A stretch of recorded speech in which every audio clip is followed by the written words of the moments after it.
Bonjour, bonsoir, chers amis. En tout cas, la joie est immense de savoir que les choses sont en train de- d'évoluer dans le sens de donner au peuple congolais le sourire. Ça fait très longtemps que nous avons pleuré. Ça fait très longtemps qu'un poignet de gens, un petit groupe de gens, nous avait pris en otage. Ça fait très longtemps que nous avons attendu ces jours où on voit que Kabila est en train aujourd'hui de pleurer. Kabila est en train de souffrir. Intérieurement, il ne sait pas comment faire les choses. Aaron, talk to Talia. Ask her what she needs. She needs something here. Kabila ne sait pas comment ça va se passer. Lui qui était expert en montage de plans, en montage de scénarios, il ne sait pas maintenant quel est le scénario qui est déjà monté contre lui. Il y a 2 semaines,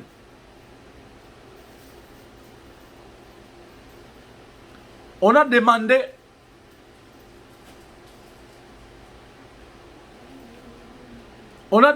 à help her, please. On a demandé à l'ambassadeur Amer. On dit, tu as rencontré tout le monde. Tu ne peux pas aussi rencontrer Kabila. Il dit, je n'ai pas besoin de voir cet homme. En d'autres termes, je ne veux pas voir cette ordure. Je ne veux pas voir ce sanguinaire, ce criminel.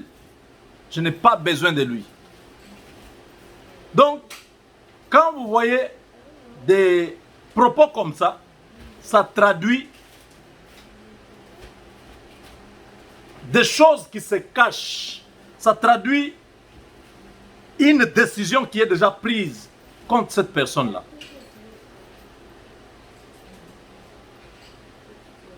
Cet ambassadeur nous a annoncé le 9 mai. J'ai vu le tweet, j'ai fait une émission sur ça. J'ai dit, un diplomate américain qui sait qu'il est sur un sol hostile. Les kabylistes ne l'aiment pas. Il annonce une tempête. Il dit, la tempête arrive. C'est-à-dire, la zone de confort dans laquelle vous vous trouvez aujourd'hui sera un cauchemar pour vous. Les mêmes députés que vous croyez qui sont avec vous, demain ils vont vous trahir. Parce qu'ils n'ont jamais été avec vous. La tempête risque de tout ramasser sur le passage. Les membres du FCC ne comprenaient pas que c'était la fin du système de Kabila. Tout a été programmé au département d'État pour qu'on arrive là où nous sommes. Tu sais ce qu'il dit?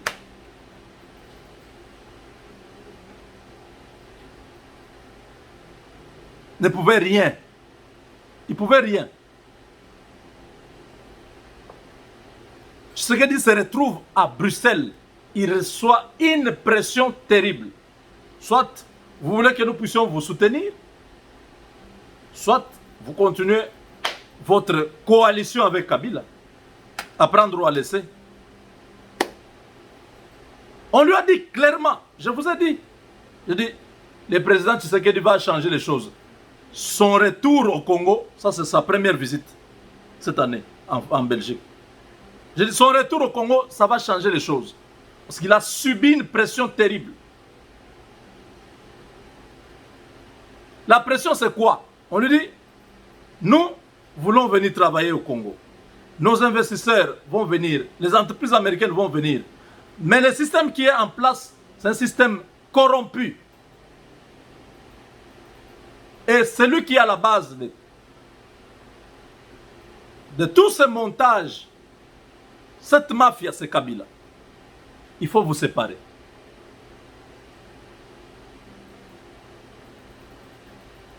Il faut que ceux qui sont responsables de ces crimes économiques, crimes de sang, puissent répondre à la justice. Comment le faire quand Tshisekedi n'a pas la justice? Ce n'était pas le moment de se plaindre. Dire non, je n'ai pas la justice. Non, non. On lui a dit, tu dois aller régler ce dossier. Ou tu as notre soutien, ou tu ne l'as pas. À prendre ou à laisser. Tshisekedi se rappelle de ce qui s'était passé avec Pompeo. Il dit, là, ça devient sérieux. Parce qu'à l'époque, Pompeo lui a dit la même chose. Tshisekedi rentre au Congo, les choses n'ont pas évolué.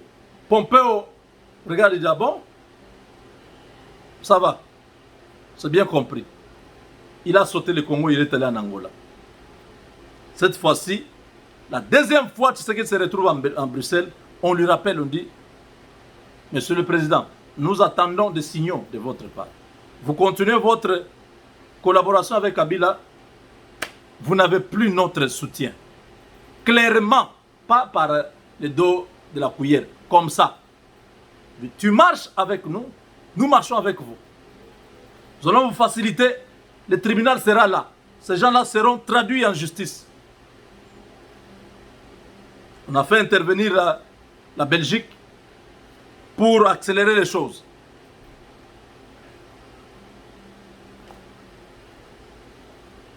Quand Félix Tshisekedi est rentré, nous avons attendu au mois de la rentrée parlementaire qu'il puisse dissoudre le Parlement. Il ne l'a pas fait. Il était en train de chercher. Il était en train de chercher.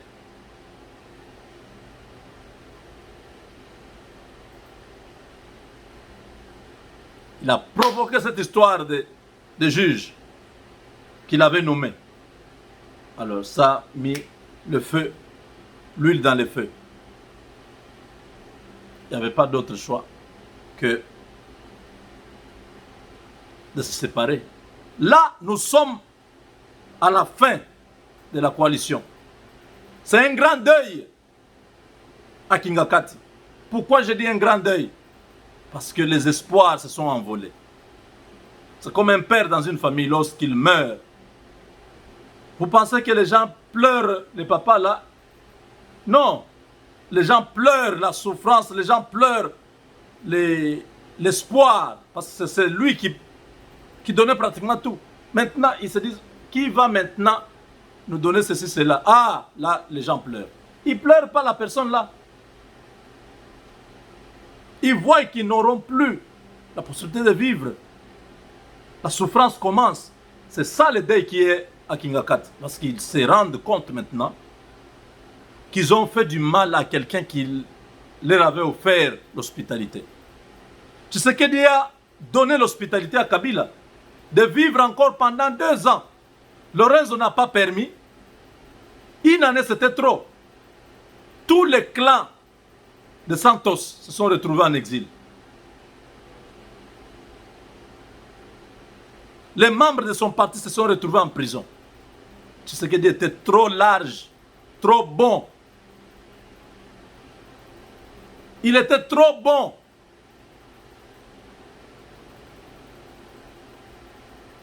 Il leur a tellement fait du bien qu'ils ont pensé à un moment donné qu'il y a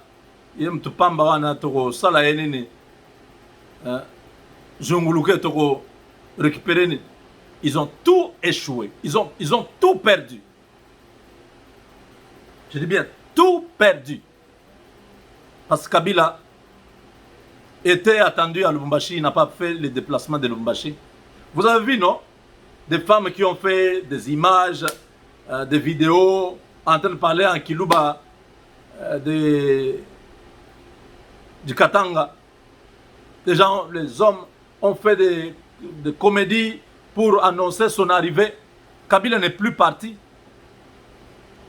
Il a été empêché dans un avion de ligne qui pouvait l'amener à Lubumbashi parce qu'il n'a pas eu l'autorisation de survoler avec son jet.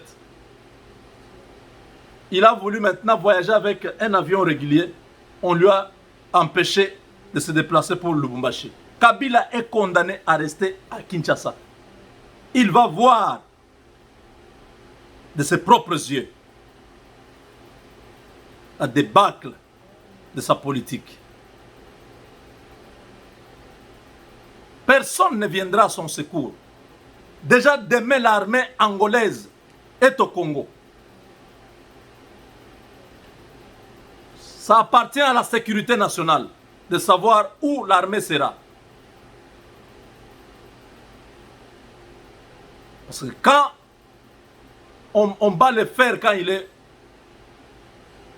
il est chaud, maintenant là qu'il y a la possibilité d'achever Kabila, il faut le faire une fois pour toutes. Kabila a préparé un carnage, un coup d'État à Kinshasa. Dieu nous a parlé, ce n'est pas un hasard. Dieu nous a ouvert les yeux pour voir ce qui était au point d'arriver. Quand le Muyumba, Francine l'a parlé, menacé, tu sais qu'il savait que Félix va voir de toutes les couleurs. Kabila, ce n'est pas n'importe qui. Il a osé jouer avec Kabila. Il va voir. Le président Félix demande à l'ambassadeur, il dit, bon, c'est maintenant que j'ai besoin de vous. Plus que jamais. Parce que je vais parler le samedi. S'il y a une attaque de la ville de Kinshasa, je fais comment? L'armée n'est pas avec moi. Beaucoup qui sont encore dans l'armée sont fidèles à Kabila.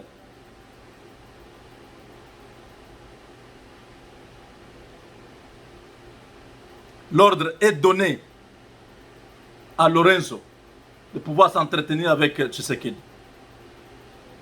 De prendre toutes les précautions. Parce que quand une armée amie vient chez vous, il y a des frais. Il faut engager votre pays.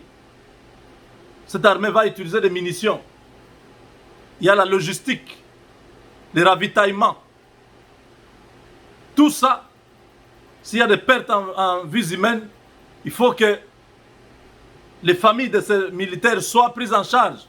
Ça, c'est la RDC qui doit s'engager. C'est comme ça que Félix Tshisekedi est allé signer cet accord de coopération militaire. Vous verrez demain ce qui va se passer à Kinshasa. Un message clair va être donné à Kabila pour lui dire, c'est déjà terminé. Tu as pensé trop.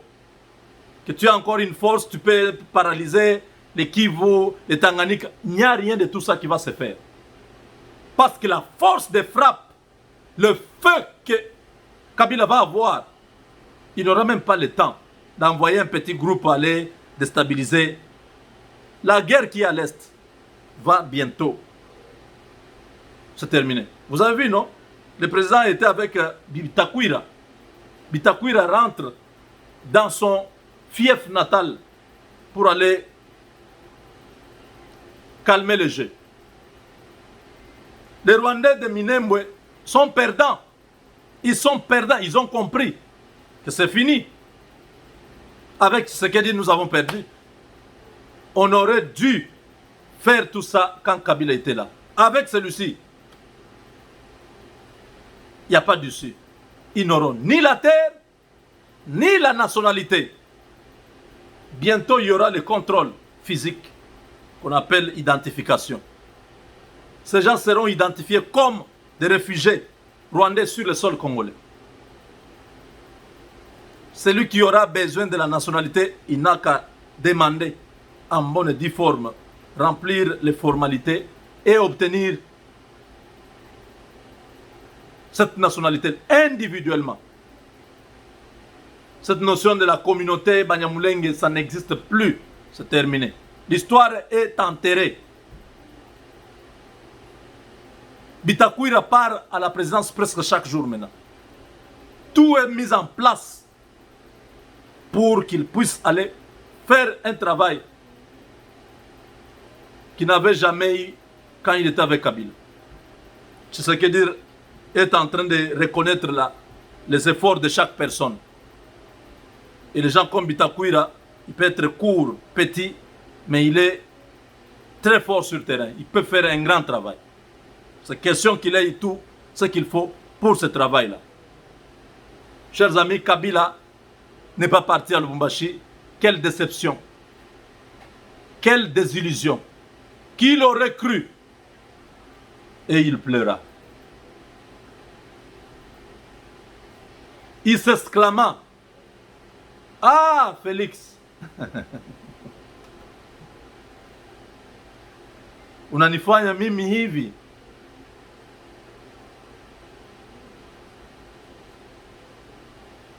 Voilà, chers amis, c'est la fin d'une histoire. Kabila payera pour ce qu'il a fait aux Congolais. Prions tous pour le président Tshisekedi. Que Dieu le protège. Que rien de mal ne lui arrive. Tshisekedi a envoyé des jeunes à prendre le pilotage des avions de chasse, des avions militaires. Ils sont prêts à pouvoir vous démontrer dans le ciel de la RDC. La démonstration, c'est demain. Avec Dieu, nous vaincrons.